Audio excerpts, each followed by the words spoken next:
자, 두 번째 이야기. 북한의 우크라이나 파병 관련된 얘기를 들어볼 거예요. 요런 사진이 있는데 푸틴하고 김정은이 이런 셀카를 찍진 않았겠죠? 굉장히 정교하지만 이 사진은 AI가 생성한 사진이에요. 근데 이 사진 자체가 중요한 게 아니라 요 사진이 언제 나왔냐면은 러시아랑 북한이 정상회담 했었을 그때 이제 약간 밈으로 이 사진이 나왔거든요. 독재자들이 만났다고.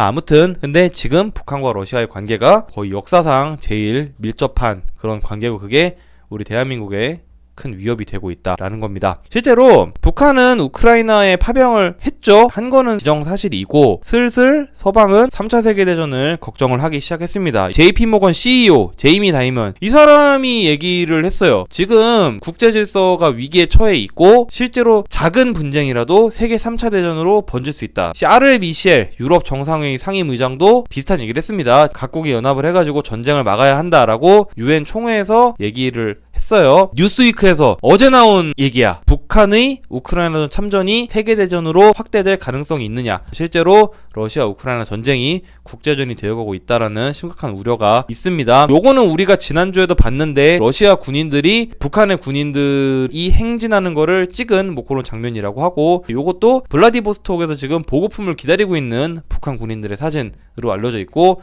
요 사진 역시 보급품을 지금 배분을 받고 있는 북한 군인들의 사진이라고 합니다. 실제로 현재 북한군이 러시아에 들어가 있는 건 이거는 그냥 사실이에요. 지금 러시아는 약간 술은 먹었지만 음주운전은 안 했습니다라는 변명을 하고 있는데 파병은 되었지만 아직까지 싸우고 있진 않다 뭐 이런 식으로 지금 얘기는 하고 있어요. 하지만 여기서 중요한 거는 북한이 지금 러시아의 동맹국들 중 유일하게 자국 군인을 파병을 했다라는 겁니다. 심지어 10대 청소년들을 총알 바지로 팔아 넘겼다라는 그런 얘기도 나오는데 북한은 징집을 17세부터 합니다. 왜냐면 얘네는 군인의 숫자를 어마무시하게 유지를 해야 되는데 그게 안 되니까 일찍 입대시켜서 군복무를 10년을 시킨단 말이에요. 아무튼 그래서 실제로 국정원이 추정한 자료를 보면은 러시아에 파병된 북한군들 중에 상당수가 2005년생, 6년생, 7년생 요런 청소년들일 가능성이 지금 굉장히 높다고 합니다. 굉장히 안타까운 일이죠. 북한이 왜 이런 선택을 하냐? 한번 보여드릴게요. 북한은 딜레마가 있어요. 휴전선에서 병력을 뺄 수가 없어. 왜냐? 그러니까 휴전선에 있는 애들이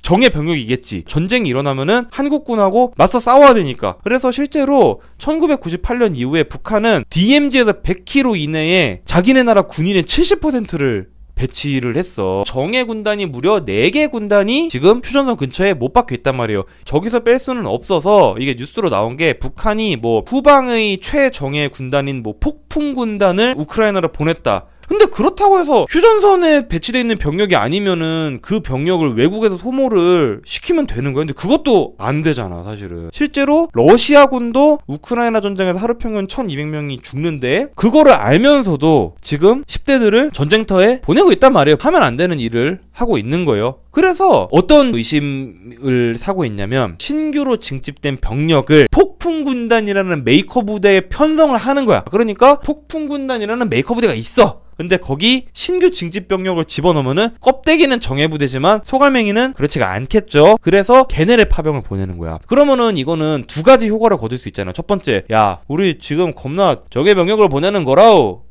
뿌틴 동무 알겠어? 뭐 이렇게 생색을 낼 수 있대. 실질적으로는 정예 병력은 소모를 안 시키는 거야. 이게 얼마나 나쁜 일이야. 우리나라 같으면 상상이 안 되는 그런 일이라는 겁니다. 그래서 그렇게 이제 청년들을 전쟁터로 떠밀어서 1인당 한 3,000에서 5,000달러 정도를 받게 될 거래. 근데 이제 이게 일각에서는 이 정도 금액이면 북한 경제에 큰 도움이 될 거다라고 분석을 하시는 분도 있는데 물론 저보다 훨씬 더 훌륭하신 분의 분석이겠지만 실제로 북한의 외화벌이꾼들이 어떻게 살고 있는지를 보면 저는 생각이 약간 다릅니다. 한국은 정상국가였기 때문에 베트남전 참전이 실제로 도움이 됐고 그 피값으로 나라가 컸지. 근데 북한 같은 경우는 어떻게 하냐면요. 냉난방도 안 되는 열악한 숙소에서 8명, 10명 뽁닥거리면서 살고요. 하루 10시간 넘게 중노동 하지. 자, 사망사고가 발생하면 간부들이 부의금을 착복한대. 죽었는데 부의금을 착복을 당했대. 이게 말이 돼요? 근데 그럼에도 불구하고 북한에서는 뇌물까지 줘가면서 해외 취업을 보내려고 한단 말이야. 그러니까 이거는 외화벌이꾼이라도 하지 않으면 안 될 정도로 정말로 지금 북한의 사정이 열악하다라는 거를 우리는 확인을 해볼 수가 있는 것이겠고요. 근데 이 와중에 미 대선 2주일도 안 남았죠. 근데 왜 미 대선 목전에 파병을 했을까?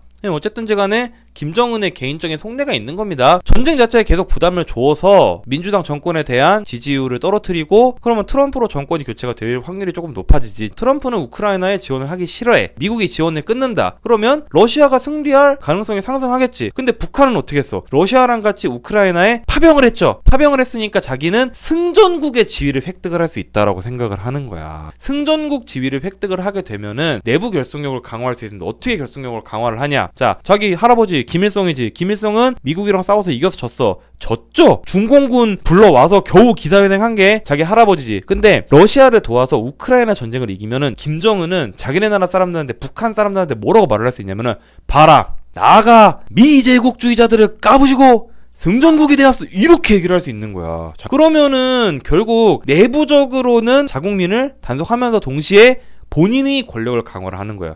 그럼으로써 이제 김정은이 안정적인 장기 집권을 유지하려는 그런 목적이 있다고 보여지고요. 근데 이제 우리나라로서는 사실 조금 아쉽게 된 지점이 있죠. 한국은 원래 러시아와 사이가 나쁘지 않았던 나라였기 때문입니다. 옛날에 노태우 대통령이 러시아에 대고 북방 외교를 했죠. 북방 외교가 그래도 굉장히 성공적이었어. 왜 그랬냐면 이때 러시아랑 한국이 사이가 굉장히 좋아졌고 이게 김영삼 정권에 이어서 굉장히 거대한 외교적인 성과로 돌아옵니다. 북한과 소련의 동맹조약을 한국이 파기시켜버렸어. 이거 엄청 대단한 문민정부의 외교적 성과인 거거든요. 그러니까 세계 1장이었던 나라가 조그마한 한국의 말을 듣고 동맹조약을 파기를 한 거야, 북한하고. 이 정도로 한국이 러시아의 외교에 공을 그만큼 들였다라는 겁니다. 그 이후에는 또 러시아가 우리한테 고마운 것도 많이 해줬지. 실제로 뭐 나로호, 누리 이런 로켓 발사를 할 때 로켓 엔진 기술을 러시아에서 진짜 엄청나게 많이 퍼줬어요. 그러니까 이 불곰국과 우리나라가 사실은 관계가 나쁘지 않았어요. 근데 그 관계가 나쁘지 않았던 이유는 한국의 경제력 때문이었지. 한국은 경제력이 있었고 러시아는 한국의 경제력이 필요했잖아. 철저하게 이제 돈이 필요한 관계로 우리는 엮여 있었단 말이에요. 그래서 실제로 막 러시아가 그때 97년에 채무 불이행 선언하고 막 옐친 맨날 술만 처먹고 일 안 했잖아. 그래서 막 채무 불이행 선언하고 막 뭐 이럴 때도 서방의 기업들이 다 러시아에서 철수를 할 때 한국 기업들만 거기서 악으로 깡으로 버텼대요. 그래서 그때 한국에 대한 이미지가 더 좋아졌다라는 거야. 그럼에도 불구하고 이제 어찌됐든 한국 입장에서는 조소 동맹조약의 부활이 최악의 시나리오죠. 실제로 전략적 파트너 동반자 관계가 다시 격상이 됐지. 근데 그럼에도 불구하고 얘네가 만난 자리에서 김정은은 조선과 러시아는 동맹입니다 이렇게 얘기를 했는데 푸틴은 동맹이라는 표현을 한 번도 안 썼대요. 전략적 동반자 관계 조약의 해석에 북한과 러시아는 약간 의견 차이가 있는 걸로 보여진다라는 거예요. 그리고 실제로 저 조약 전문도 북한은 정상회담 끝나자마자 바로 공개를 했대. 근데 러시아 아직까지 공개 안 하고 있습니다. 왜 그러냐면 북한은 한국 눈치를 사실 볼 필요는 없잖아. 근데 러시아는 한국이 갖고 있는 돈도 탐이 나는 거야. 그러니까 한국의 눈치를 계속 살살 봐가면서 나중에 이제 우리랑 다시 협상할 여지를 만들고 있다라고 저는 생각을 합니다. 그래서 실제로 북한 전문가들은 그래도 혈맹까지는 가지 않을 거다라고 지금 얘기를 하고 있습니다. 러시아는 굉장히 위험한 줄타기를 지속을 하고 있어요. 왜냐면 우크라이나랑 영원히 전쟁할 거 아니잖아. 전쟁이 끝나면은 자기네도 이제 좀 다시 경제도 발전시키고 이렇게 해야 되는데 경제를 발전을 시키려면 한국같이 약간 미중러 사이에서 물건 다 팔아먹으면서 약간 얌체처럼 장사하는 이런 장사꾼이 필요해, 러시아도. 근데 이제 만약에 북한이 받아오는 게 정말로 인당 2-3천 불 푼돈이 아니라 만약에 뭐 이런 거라든지 요런 걸 받아오게 되면은 우리나라 입장에서는 조금 문제가 되고 있죠. 그래서 지금 요 핵심적인 세 가지를 북한이 못 받게 하기 위해서 엄청난 외교전을 지금 펼치고 있다라고 합니다. 자, 아무튼 이제 정리를 할 때가 됐는데, 그러니까 북한은 남의 나라 전쟁터에 청년을 보내야 돼. 근데 다행히 우리나라는 그럴 필요까지 없죠. 애시당초 러시아도 한국의 경제력이 필요하니까. 그러니까 저는 매번 방송할 때마다 강조를 하는 게 결국 우리의 가장 큰 무기는 경제력이야. 경제력이 핵무기보다 훨씬 더 강합니다. 잘 키운 기업 하나가 핵미사일 10개보다 강해. 왜냐면은 내가 핵미사일만 갖고 있고 아무것도 없으면 아무도 나한테 안 잘해줘. 근데 우리나라는 훌륭한 기업을 많이 갖고 있으니까 그래도 세계 각지에서 우리나라한테 잘해주려고 해. 브루노 마스가 한국어로 인스타에 감사합니다 라고 올리잖아. 우리 로제 잘 봐줘도 이러고 올리잖아. 그렇잖아요. 결국 경제력이 굉장히 중요한 무기라는 건데, 사실 그래서 이제 우리도 어쨌든 장사를 해서 먹고 사는 나라니까 적절하게 이제 이렇게 외교적인 줄타기를 하는 거는 이렇게 안보가 위험한 시기에 어느 정도 필수적이라는 겁니다. 저의 개인적인 견해는 그래서 세계가 블록화가 될 때 한쪽 블록에 우리의 시장을 전부 다 맡겨버리는 건 저는 좀 위험하다고 생각을 해요. 물건을 이쪽에다가도 팔고 이쪽에다가도 팔아야 이 둘이 사이가 안 좋아져도 쟤는 때리지 말자를 합의를 할 수 있어. 왜냐? 둘 다 우리가 필요하니까. 사실 직장인이랑 똑같아. 여기저기서 다 내가 필요해줘야 아무리 경기가 안 좋아도 내가 안 잘리잖아. 근데 뭐 만약에 내가 사내 정치에 참여해서 누구 라인을 탔어. A랑 B가 내가 A 라인을 탔어. 근데 A가 B한테 졌어. 그럼 나 뭐가지 날라가는 거 아니야. 그렇기 때문에 결국 우리는 이제 장사꾼의 나라로서 줄타기를 잘 해야 되고, 저는 개인적으로 북한과 러시아가 서로 간의 약속을 지키지 않을 수도 있다고 생각을 해요. 왜냐하면 실제로 북한도 약속을 지키지 않았다라는 그런 정황 증거가 보이고 있죠.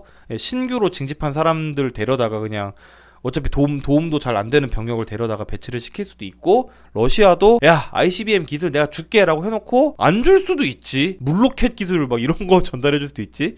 그러니까 늘 제가 말씀드리지만 결국 우리나라한테 제일 중요한 거는 경제적인 부가가치고, 이제 기업이 잘 성장을 해야 우리나라가 앞으로 안보 환경에서도 계속 안전한 지위를 점할 수 있다 라고 저는 그렇게 말씀을 드리면서 두 번째 얘기도 한번 슬슬 마무리를 해보도록 하겠습니다. 다음 주에는 더 재밌는 이야기를 들고 와서 여러분들의 토요일 마무리를 할 수 있는 흰고 되도록 하겠습니다.